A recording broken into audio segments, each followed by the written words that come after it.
Good morning, welcome to news analysis. నేను జ్యోత్స్న. డిస్కషన్లోకి వెళ్లే కన్నా ముందు వివిధ పత్రికల్లో వచ్చిన వార్తా కథనాలను ఒకసారి చూద్దాం. ఏపీ వార్తా విశేషాలు చూసినట్టయితే ముందుగా ఈనాడులో వచ్చిన కథనాలు చూద్దాం. ఈనాడులో గనక మనం చూసినట్టయితే దద్దరిల్లిన ఇంఫహాస్ అంటూ వార్తను హైలైట్ చేసింది ఈనాడు. ఏపీ ఈనాడు చూద్దాం. ముందుగా ఇది తెలంగాణ ఈనాడు, ఏపీ ఈనాడు, ఆంధ్రప్రదేశ్ ఈనాడులో ఒకసారి చూద్దాం. దాడుల దూకుడు చూసినట్టయితే అణుక్షేత్రంపై వారు, చమురు ట్యాంకర్పై వీరు, పరస్పరం ఉరిమిన అమెరికా ఇరాన్, బంకర్ బ్లస్టర్తో దద్దరిల్లిన ఇస్ఫహాన్, మరింత ఉగ్ర రూపం దాల్చిన పశ్చిమాసియా, ట్రంప్ అడుగు ముందుక వెనక్క, శాంతి ప్రణాళిక రూపొందించిన చైనా పాక్ అంటూ ఈ పశ్చిమాసియా దద్దరిల్లుతోంది అని చెప్పేసి వార్తను హైలైట్ చేస్తూ ఇరాన్ ప్రధాన అణుక్షేత్రాలున్న ఇస్ఫహాన్పై అమెరికా మంగళవారం భారీగా దాడులు చేసింది. దీంతో ఆకాశంలో భారీ అగ్నిగోళం కనిపించింది. ఇస్ఫహాన్లో ఆయుధ నిల్వలున్న ఓ డిపోపై 2000 పౌండ్ల బంకర్ బ్లస్టర్స్తో అగ్రరాజ్యం అగ్గితో దాడి చేసింది అన్న విధంగా ఈ కథనాన్ని హైలైట్ చేశారు. మరోవైపు అమరావతికి అందలం అంటూ రైట్ సైడ్ మీరు టాప్లో వార్తను చూడొచ్చు. డీటెయిల్స్లోకి వెళితే ఇవాళ పార్లమెంటు ముందుకు బిల్లు వెళ్ళబోతోంది. రాజధానిగా చట్టబద్ధత కల్పించడమే లక్ష్యం. చర్చించి ఆమోదించనున్న లోక్సభ గురువారం రాజ్యసభకు వెళ్తుంది బిల్లు. ఇక ప్రగతి ప్రేరకంగా క్వాంటమ్ వ్యాలీ అంటూ అమరావతిలో హార్డ్వేర్ తయారీ మన లక్ష్యం. క్వాంటమ్ అప్లికేషన్స్తో రాష్ట్రానికి తొలి ప్రయోజనం. రౌండ్ టేబుల్ సదస్సులో ముఖ్యమంత్రి చంద్రబాబు అంటూ ఈ వార్తను హైలైట్ చేశారు. ఇక పొగాకు రైతుకు ఆరంభంలోనే సెగ. కిలోకు ప్రారంభ ధర 265 రూపాయలు. గత ఏడాదితో పోలిస్తే కిలోకు 25 రూపాయలు తక్కువే. కనీసం 320 ఉంటేనే గిట్టుబాటు అయ్యేటువంటి అవకాశం ఉంటుంది అంటూ పొగాకు రైతుకు ఆరంభంలోనే సెగ తగిలింది అంటూ ఈ వార్తను హైలైట్ చేశారు. ఇక ఏప్రిల్లో పెరగనున్న వేడి ఉక్కపోత అంటూ లెఫ్ట్లో పైన టాప్లోనే చూడొచ్చు.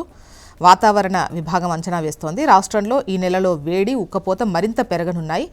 ఏప్రిల్ జూన్ మధ్యలో గరిష్ట ఉష్ణోగ్రతలు సాధారణం కంటే ఎక్కువ నమోదు కావచ్చని భారత వాతావరణ విభాగం పేర్కొంది అంటూ ఈ వార్తనిచ్చారు. నెక్స్ట్ ఆంధ్రజ్యోతి. ఏపీ వార్తా విశేషాల్లో ఆంధ్రజ్యోతి. చట్టబద్ధం కట్టుదిట్టమంటూ ఏపీ రాజధానిపై చట్టబద్ధతమైన స్పష్టత. నేడు లోక్సభలో అమరావతి బిల్లు అంటూ వార్తను హైలైట్ చేశారు. రేపు రాజ్యసభలో ఆమోదముద్ర. రాష్ట్రపతి ఆమోదంతో నోటిఫికేషన్. అసెంబ్లీ తీర్మానం మేరకు కదిలిన కేంద్రం. 2024 జూన్ 2 నుంచే రాజధానిగా అమరావతి. రాజధాని పరిధిపైన బిల్లులో స్పష్టత. సిఆర్డీఏ నోటిఫై చేసిన ప్రాంతమంతా రాజధానే. ఇక హర్మూజ్ వదిలేసి యుద్ధం ఆపేస్తే అమెరికా అధ్యక్షుడు ట్రంప్ యోచన. ముందుగా అనుకున్నట్టుగా 4-5 వారాల్లో పూర్తవని యుద్ధం. హర్మూజ్ను తెరవడానికి క్లిష్టమైన భారీ ఆపరేషన్ చేపట్టాల్సిన పరిస్థితి. అలా చేసినా సుదీర్ఘకాలం యుద్ధం చేయాల్సి వస్తుందని అంచనాలు. కలిసిరాని నాటో మిత్ర దేశాలు. జలసంధి బాధ్యతలు యూరోప్, గల్ఫ్ దేశాలకు అప్పగించే యోచనలో ట్రంప్ అంటూ వార్తను హైలైట్ చేశారు. యాక్చువల్గా వాల్ స్ట్రీట్ జర్నల్లో దీనిపై ఒక కథనం వచ్చింది. అదే ఇక్కడ హైలైట్ చేస్తూ వార్తనిచ్చింది ఆంధ్రజ్యోతి. ఇందులోనే కనుక చూసినట్టయితే చమురు టోల్ తీస్తున్న ఇరాన్ అంటూ ఒక్కో చమురు నౌక నుంచి 19 కోట్లట. జలసంధి దాటేందుకు అధికారికంగా ఛార్జీలు వసూలు చేస్తున్నారు. ఇది ఇరాన్ కరెన్సీలోనే చెల్లించేలా నిబంధనలు. అమెరికా, ఇజ్రాయెల్కు చెందిన నౌకలపై పూర్తి నిషేధం. నేటి నుంచి యాపిల్, మైక్రోసాఫ్ట్, టెస్లా సంస్థలపైన దాడులు. ఐఆర్జీసీ. నెక్స్ట్ సాక్షి. నేటి నుంచి ఆరోగ్యశ్రీ సేవలు బంద్ అంటూ రాష్ట్ర వ్యాప్తంగా సమ్మెలోకి నెట్వర్క్ ఆసుపత్రుల యాజమాన్యాలు. 3,000 కోట్ల బకాయిలతో ఆసుపత్రులు నడపలేని పరిస్థితి. వారం రోజుల ముందే ప్రభుత్వానికి సమ్మె నోటీసు. ఆసుపత్రుల యజమానులతో చర్చించని బాబు సర్కార్. ఆరోగ్యశ్రీ పథకంపై ఆది నుంచి చంద్రబాబుది ఇదే తీరు అంటూ వార్తనిచ్చింది సాక్షి. ఇక బతుకులతో బాబు చెద్దరంగం అంటూ బూటకపు మాటలు నమ్మి మోసపోయాము. రోడ్డెక్కిన మొక్కజొన్న రైతులు. ఎకరాకు 25,000 నుంచి 30,000కు పైగా నష్టమని ఆవేదన. కొనుగోలు కేంద్రాల ఏర్పాటులోనూ బాబు నాటకాలపై ఆగ్రహం. కేంద్రానికి లేఖల పేరిట కాలయాపన చేస్తున్నారని ఆక్రందన. దళారుల పేరిట బాబు బృందమే దోపిడీ చేస్తోందని మండిపాటు. మార్క్ఫెడ్ కార్యాలయాన్ని ముట్టడించిన కర్షకులు. కొనుగోలు కేంద్రాలు ఏర్పాటు చేయాలని డిమాండ్. కార్యాలయం ఎదుటే రోడ్డుపై బైఠాయించి రాస్తారోకో.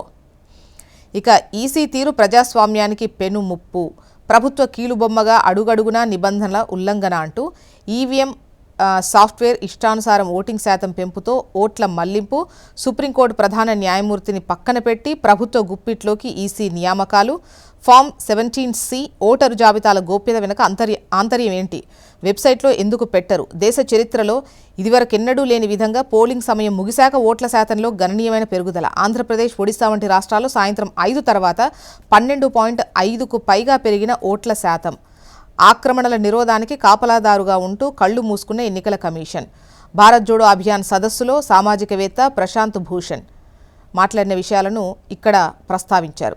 ఏపీలో అర్ధరాత్రి 2 గంటల వరకు పోలింగ్ పైన అనేక అనుమానాలు, సామాజికవేత్త పరకాల ప్రభాకర్. ఇక సీమ ద్రోహి చంద్రబాబు అంటూ పోలవరం ఎత్తు తగ్గించి సీమ లిఫ్టు పనులు ఆపి నిలువెల్లా ద్రోహం, కుప్పానికి నీళ్లిచ్చింది వైఎస్ జగన్, రాయలసీమ లిఫ్ట్ ప్రాజెక్టుపై రౌండ్ టేబుల్ సమావేశంలో పెద్దిరెడ్డి రామచంద్రారెడ్డి అంటూ ఈ వార్తనిచ్చారు. నెక్స్ట్ ఇక తెలంగాణ వార్తా విశేషాలు చూద్దాం. ముందుగా ఈనాడు గనక చూసినట్టయితే పచ్చదనం, పరవళ్లు, పెద్ద పులుల గాండ్రింపులు అంటూ జీవ వైవిధ్యంతో అలరారుతున్న తెలంగాణ, పచ్చదనంలో జాతీయ సగటు కంటే అధికం, జిల్లాల్లో అత్యధికం ములుగు, అత్యల్పం కరీంనగర్, ఆమ్రాబాద్లో 12 నుంచి 42కు చేరిన పెద్ద పులులు అంటూ అత్యధిక అటవీ విస్తీర్ణంలో తొలి 5 జిల్లాలు ఏంటంటే ములుగు, కొత్తగూడెం, భూపాలపల్లి, మంచిర్యాల, ఆసిఫాబాద్ ఉన్నాయి. నెక్స్ట్ ప్రధాన వార్త విషయానికి వస్తే దద్దరిల్లిన ఇస్ఫహాన్ అంటూ ఇరాన్లో అణు కేంద్రం, ఆయుధ నిల్వల ఉన్నటువంటి ప్రాంతంపై బంకర్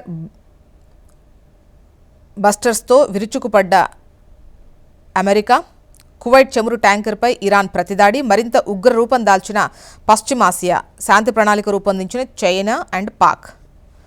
ఇక పరిశ్రమలపై కరెంటు భారం అంటూ విద్యుత్ ఛార్జీలలో మార్పులు, ఉదయం సాయంత్రం 6 నుంచి 10 వరకు వాడితే యూనిట్కు ₹1.50 ఎక్కువ పడుతుందట. ఛార్జింగ్ స్టేషన్లు, రైల్వే స్టేషన్లు, బస్టాండ్లు, ఎయిర్పోర్ట్లకు వర్తిస్తుంది. నేటి నుంచి అమల్లోకి రాబోతుంది. అంటే రాష్ట్రంలో బుధవారం నుంచి కొత్త కరెంటు ఛార్జీలు అమల్లోకి వస్తాయి. హైటెన్షన్ అంటే హెచ్టీ కరెంటు కనెక్షన్ తీసుకున్న 6 కేటగిరీల ఛార్జీల్లో మార్పులు చేస్తూ ఈఆర్సీ మంగళవారం ఉత్తర్వులు జారీ చేసింది. కొత్త ఆర్థిక సంవత్సరం అంటే 26-27లో ఈ మేరకు ఛార్జీలు వసూలు చేయాలని డిస్కంలను ఆదేశించింది. 2 రకాలుగా ఛార్జీలు అమలు చేయాలని సూచించింది. ఇలా వసూలు చేసే విధానాన్ని టైమ్ ఆఫ్ డే టారిఫ్ అని వ్యవహరిస్తారు. ప్రతిరోజు ఉదయం అండ్ సాయంత్రం 6 నుంచి 10 గంటల మధ్య కరెంటు వినియోగానికి 6 రకాల హెచ్టీ కనెక్షన్ల వారికి సాధారణ ఛార్జీ కన్నా యూనిట్కు ₹50 ఎక్కువ పడుతుందట.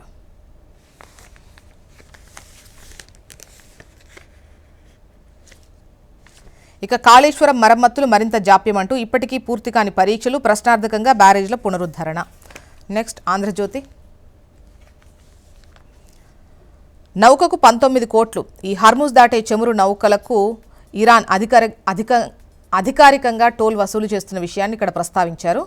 ఒక్కొక్క నౌకకు 19 కోట్లు వసూలు చేస్తోంది. అది కూడా ఇరాన్ కరెన్సీలోనే ఇవ్వాలి అని చెప్పేసి నిబంధన కూడా పెట్టింది. ఇక ఫార్మాకు సంక్షోభం, యుద్ధ ప్రభావంతో తగ్గిన నౌకల రవాణా, కష్టంగా మారిన ముడిసరుకు దిగుమతి, దాదాపు రెట్టింపైన ముడిసరుకు ధరలు, రవాణా ఖర్చులు కూడా 50% పెరిగాయి. గల్ఫ్ దేశాలకు ఎగుమతిపై ప్రభావం, మార్చిలో 5,000 కోట్ల నష్టం అంచనా, ఔషధాల ధరలు 25% పెరిగే ప్రమాదం ఉంది అంటూ వార్తనిచ్చారు.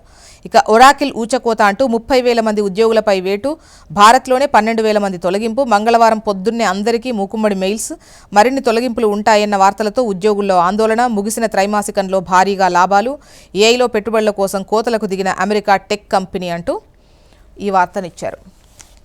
ఇక అన్నదాత ఆగమాగమంటూ గాలివానతో వాలిన వరి, మొక్కజొన్న, నేలరాలిన మామిడి, తడిసిన పసుపు, పొద్దుతిరుగుడు పంటలు కన్నీటి పర్యంతమవుతున్న రైతులు. జగిత్యాల, మంచిర్యాల, నిజామాబాద్, పెద్దపల్లి జిల్లాల్లో వేల ఎకరాల్లో పంట నష్టంపై జిల్లాల వారీగా ప్రాథమిక అంచనాలు. నాసా యవనికపై తెలుగు మార్క్ అంటూ విశ్వరహస్యాలను అద్భుత చిత్రాలుగా మారుస్తున్న శాస్త్రవేత్త, ఉపాధ్యాయుల మార్క్ సుబ్బారావు, కోట్ల కాంతి సంవత్సరాల ఆవల ఉన్న పాలపుంతల 3D మ్యాప్ను రూపొందించడంలో కీలక పాత్ర. అందుకు గుర్తింపుగా ఒక గ్రహ శకలానికి సుబ్బారావు పేరు. నాసా ప్రతిష్టాత్మకంగా చేపట్టిన ఆర్టెమిస్ 2 మిషన్లోని 4 వ్యోమగాములకు మార్క్ బృందం శిక్షణ. నెక్స్ట్ నమస్తే తెలంగాణ. ఇక్కడ మూటల మూతలో వాటాల కొట్లాట, ముఖ్యనేత పదవికి ఎసరు పెట్టిన నంబర్ 2 సన్నిహితంగా ఉంటూనే పీఠంపై గురి, ఇద్దరి మధ్య చిచ్చు పెట్టిన లాబింగ్ అంటూ కాంగ్రెస్లో 600 కోట్ల కాంట్రాక్ట్ కలకలం, ఖమ్మంలో తీగలాగితే ఢిల్లీలో కదిలిన డొంక అంటూ ఈ వార్తనిచ్చారు. ఇక ఆ జాగీర్లోకి మెగా ఎంట్రీ, నాదరుగుల్ భూములను ఒక్కొక్కటిగా చేరపడుతున్న కంపెనీలు, 373.22 ఎకరాల ఆక్రమణపై కావాలనే నిద్ర నటిస్తున్న ప్రభుత్వం, వచ్చివాలుతున్న గద్దలు, 6,000 కోట్ల భూదందాలో బిగ్ ట్విస్ట్ అంటూ ఈ వార్తనిచ్చారు. 6,000 కోట్ల బిగ్ దందా, ఎవని జాగీర్, హైదరాబాద్ శివార్లలో పొంగుతున్న భూ దాహం అంటూ ఈ వార్తను నమస్తే తెలంగాణ ప్రచురించింది. మొత్తానికి ఇవి ఇవాళ వివిధ పత్రికల్లో వచ్చినటువంటి వార్తా కథనాలు. ఇప్పుడు ఒక చిన్న బ్రేక్ తీసుకుందాం. బ్రేక్ తర్వాత డిస్కషన్లోకి వెళ్దాం. Stay tune.